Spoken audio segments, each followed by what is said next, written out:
good, y'all? It's your man, Dope Boy 625, coming at y'all live yet again with another Kakyoin Eyes of Heaven video. In today's video, I'll be going over 5 of my most essential, most clutchest, technical, advanced Kakyoin combos and tricks that I've learned over the years playing ranked matches and just online matches in general on Eyes of Heaven. These are very effective if you're looking to main Kakyoin if you're a new player. So without further ado, let's get into it. The first thing, a lot of people don't know what Kakyoin. Kakyoin has a launcher with his R1.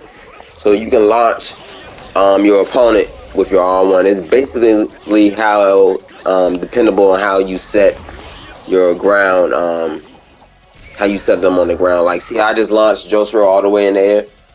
You have to double it. So let's break it down. We're going to slow it down real quick and analyze this. Okay, so first thing to point out, you see how I immediately start with my R1, high response barrier in midair. I don't lock on. You can lock on and lock off with this when you're setting the ones in the air. That's to keep you, give you extra coverage, you know what I'm saying, when you launch your opponent. You know what I'm saying? If they bump into those, that'll be extra damage, you know what I'm saying?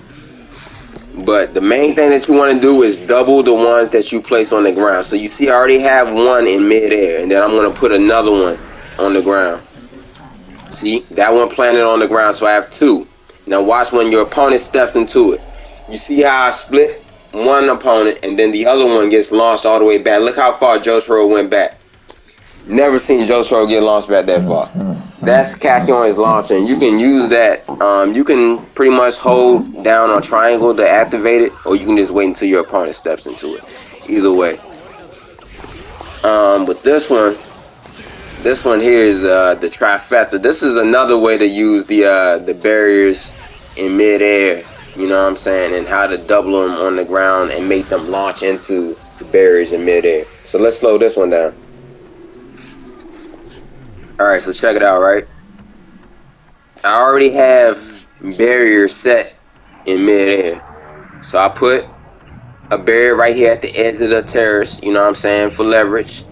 That would be my extra launcher, the catapult. And then this one right here is the one that I'm going to use as the base to launch him.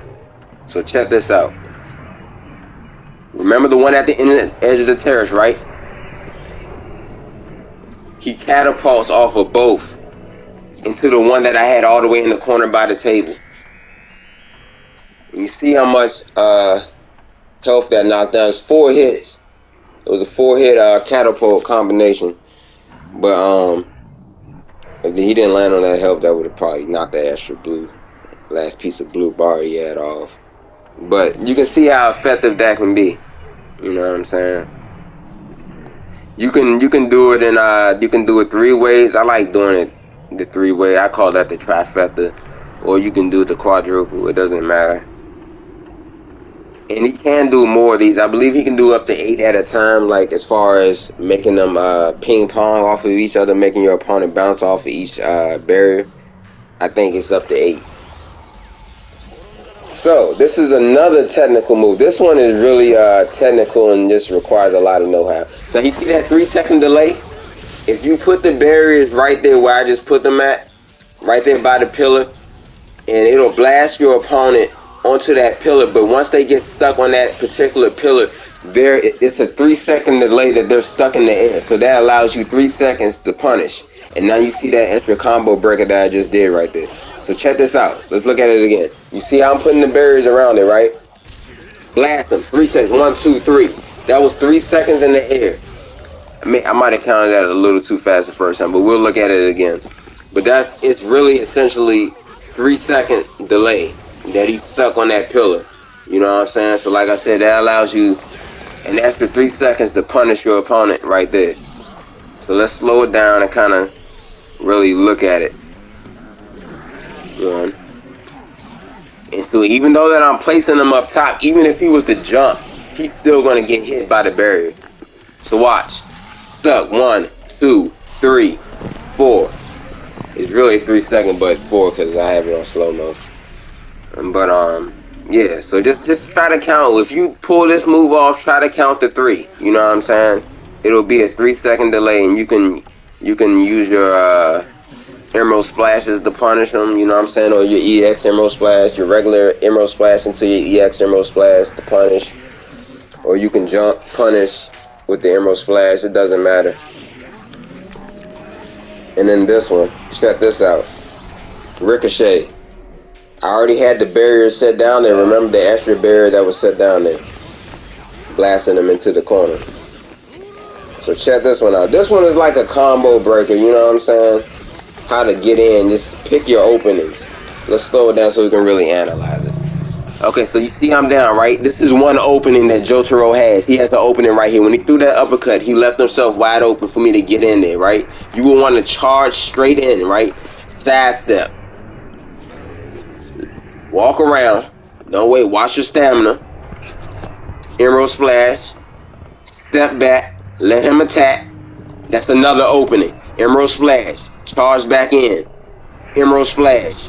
Emerald Splash. You want to combo into that, but don't finish out your combo. You want to cancel that into your triangle skill.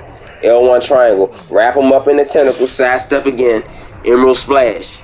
You have him at this particular angle. He's going to hit the side of the wall. Watch. Now he's stuck on the side of the wall. This allows you to get extra damage in. Hold down on your triangle for that strong attack. I call that the Emerald Slap. This one right here, when you're in dual combo mode, a lot of people don't know that once you charge in dual combo mode, Kakyoin becomes stronger and he can pretty much... when someone tries to flash cancel and you charge at them, it won't have any effect on Kakyoin. It won't knock him back. You know what I'm saying? Like it'll do most other players. So check this out. It's two things that I did here. The dual combo gives Kakyoin extra strength. I believe extra armor. You know what I'm saying? And it just pretty much overall makes him a stronger character. And less susceptible to anything else that he would normally be susceptible to. So check this out. Jotaro hits me here, right? I'm down, right? So, he's going to run off. I already have dual combo mode activate.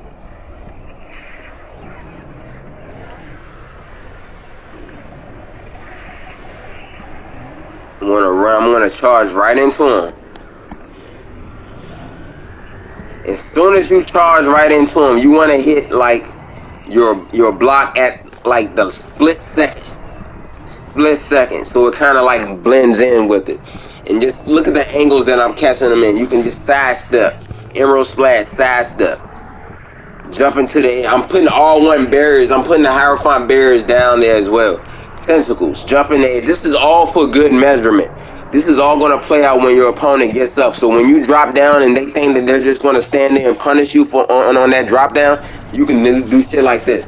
This is the perfect counter to counter anything that your opponent does. So when you drop down out of the sky and they think that they're going to punish you, no, you have the tentacles there for one. The Hierophant barriers, numerous Hierophant barriers are right there in place.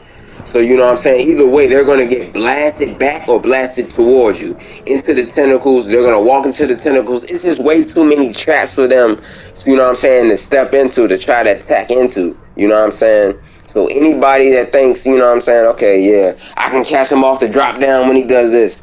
Always have your R1 set up in place. Always have your tentacles set up in place for good measurement. You know what I'm saying?